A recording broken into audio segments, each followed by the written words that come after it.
জানো, মাত্র ঘরে থাকা যা উপকরণ থাকে রান্নাঘরে সেগুলো দিয়ে এত টেস্টি চিকেন কষা হয়। অনেকেই বানাও জানি। তা আজকাল ভ্যারাইটি চিকেনের জন্য আলাদা মশলা বানাতে হচ্ছে, তো কিচ্ছু লাগবে না। তো যারা ব্যাচেলার তারাও দেখে নিতে পারো, তাদের জন্য খুব টেস্টি হবে। পিকনিকে এইসব মাংস খুব খেতে ভালো লাগে। পিকনিক বা ফিস্ট করলে এগুলো বানাতে পারো। মাংসটাকে আমি লেবুর রস, লঙ্কার গুঁড়ো, হলুদ গুঁড়ো, সামান্য নুন দিয়ে ম্যারিনেট করে নিয়েছিলাম। আর পেঁয়াজ রসুন বাটা তো লাগবেই। পেঁয়াজটা ভেজে নিয়েছিলাম। এখানে 750 মাংসর জন্য 4টে বড় বড় পেঁয়াজ কুচিয়ে নিয়েছিলাম। সে পেঁয়াজটা ভাজা হতেই 1 চামচ আদা বাটা, 1 চামচ রসুন বাটা দিয়ে দিলাম। দিয়ে ম্যারিনেট করা মাংসগুলো দিয়ে ভালো করে কষিয়ে নিতে হবে। একটু ঢাকা দিয়ে দিয়ে কষাবে মিডিয়াম আঁচে। হাই ফ্লেমে করলে ওটা পুড়ে যেতে পারে, তাতে করে না মাংসের নিজস্ব যে তেল থাকে সেটা বের হবে। আমি তেল খুব সামান্যই দিয়েছিলাম, জাস্ট পেঁয়াজটা ভাজার মতো, কিন্তু এটা মাংসের থেকেই তেলটা বেরিয়েছে। এরপরে দিয়ে দিচ্ছি 1 চামচ লঙ্কার গুঁড়ো, 1 চামচ ধনে গুঁড়ো। এই মশলাগুলো সকলের বাড়িতে আই হোপকে থাকেই।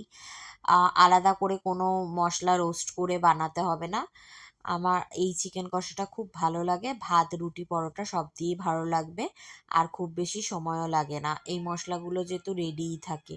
আর একটা টমেটো পেস্ট দিলাম, যখন পেঁয়াজ কুচি দেবে তাতে করে টমেটো পেস্ট দিলে গ্রেভিটা থিকনেসটা ভালো আসে, তাই জন্য টমেটো বাটা দিলাম। আর দিয়ে দেবো কয়েকটা কাঁচা লঙ্কা চেরা, যেটা কাঁচা লঙ্কার একটা ফ্লেভারও ছাড়ে, ওটাতেও খুব ভালো লাগে। তো এইভাবে কষিয়ে নেবো যতক্ষণে টমেটোর কাঁচা ভাবটা না যায়। ধনে গুঁড়ো জিরে গুঁড়ো 1 চামচ করে দিয়েছি, আর হলুদ তো দিতেই হবে। এরপর ঢাকা দিয়ে দিয়ে কষিয়ে নেব। কষিয়ে নিয়ে যখন দেখবো তেল ছেড়ে গেছে, তখন দিয়ে দেব নুনটা। আগে থেকে নুন দিয়ে দিলে যেন মনে হয় যে জল বেরিয়ে আসছে মাংসের, ওই জন্য আমি আগে নুনটা দিই না। তেল বেরিয়ে যাওয়ার পরে আমি নুনটা দিই। এরপরে সামান্য একটু চিনিও অ্যাড করলাম যাতে করে কালারটা ভালো আসে। আর ম্যারিনেটে যেহেতু নুন দেওয়াই ছিল, সেই জন্য আমি নুনটা লাস্টে দিলাম। এরপরে মিক্সারের জারটা ধোয়া জল অ্যাড করে দিলাম। এতে যদি যেরকম কষা সেই হিসেবে জলটা অ্যাড করতে হবে। মাংস কষতে কষতে প্রায় সেদ্ধ হয়েই এসছিল, কিন্তু জলটা না দিলে মশলার কাঁচা গন্ধ ছাড়তো। আর সব শেষে অ্যাড করে দিলাম ধনেপাতা আর গরম মশলার গুঁড়োটা আমি খুন্তির মধ্যেই রেখেছিলাম।